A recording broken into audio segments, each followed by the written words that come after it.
We had a drink at the club. We left together. He went home and I came out here.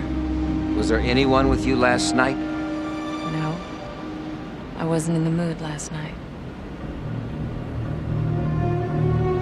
1992's Basic Instinct versus 1989's Sea of Love. The 5 categories we will be using for this very loose comparison are protagonist or detective.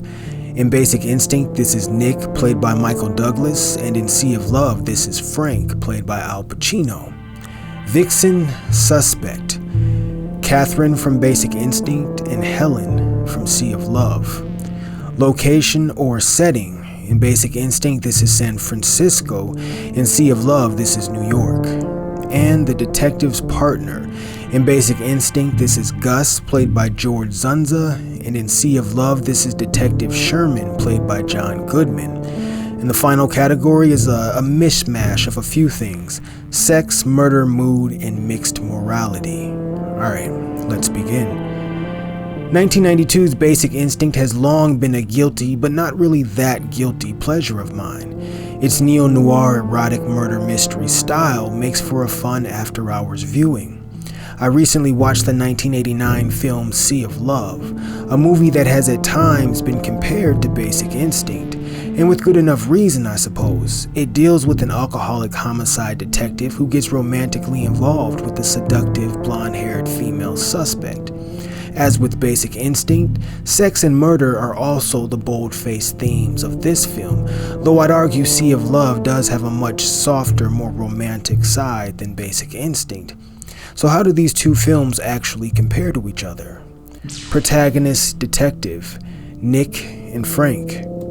Nick and Frank share many of the same basic character descriptors, both of them alcoholics and occasional hotheads. Nick, however, is at least a little bit younger than Frank and has a bad reputation amongst many of his fellow officers.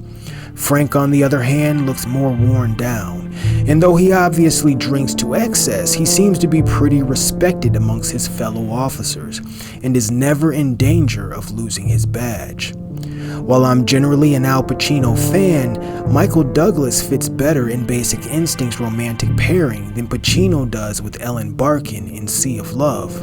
In fact, watching Barkin with Pacino here was like watching a prime athlete have to run a fast break with an older, out-of-shape veteran teammate. Vixen, Catherine, and Helen. The sultry suspects are very strong in both films. While Sharon Stone's portrayal of Catherine reached iconic pop cultural status thanks to the infamous interrogation scene, Ellen Barkin's Helen displayed a more down-to-earth, real-world sensuality. Catherine never really came off as anything more than a calculating, seductive, but dangerous nympho viewed through a highly stylized lens. While Helen, though a mystery early on, does come off as someone who is wild at heart but in fact innocent of murder, and is also capable of attempting a relationship.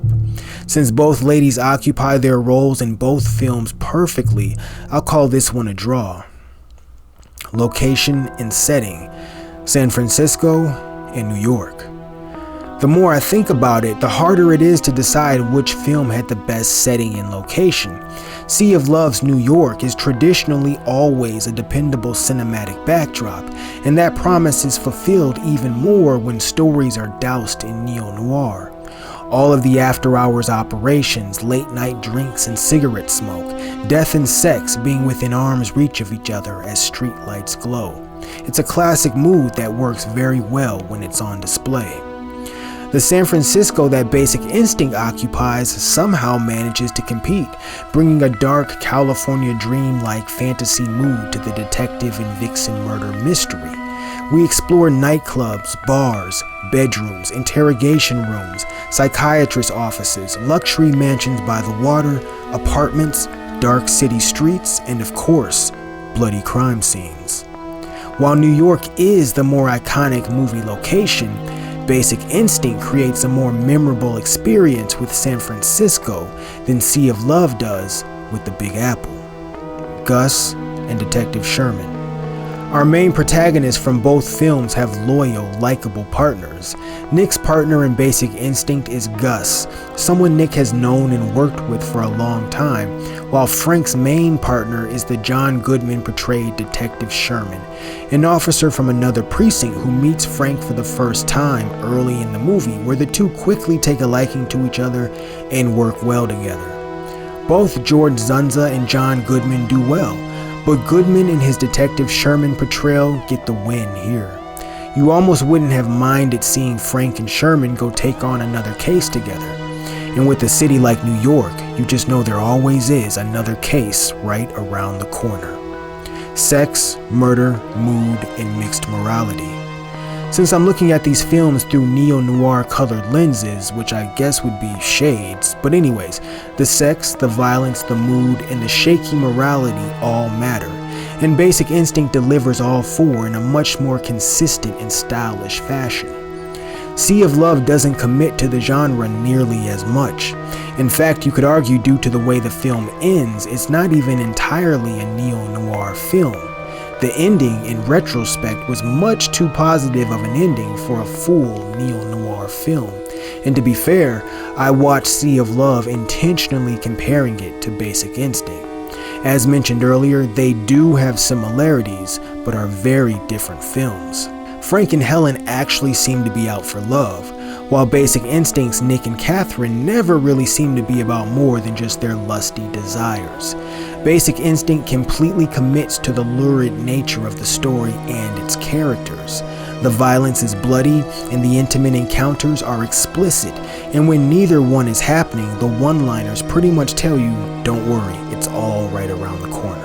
When it comes to neo-noir, Sea of Love dabbles, while Basic Instinct not only dives in head first, but does so with a slicker, more modern, more visceral aesthetic. I'm glad I finally gave Sea of Love a viewing, but Basic Instinct is the more memorable film.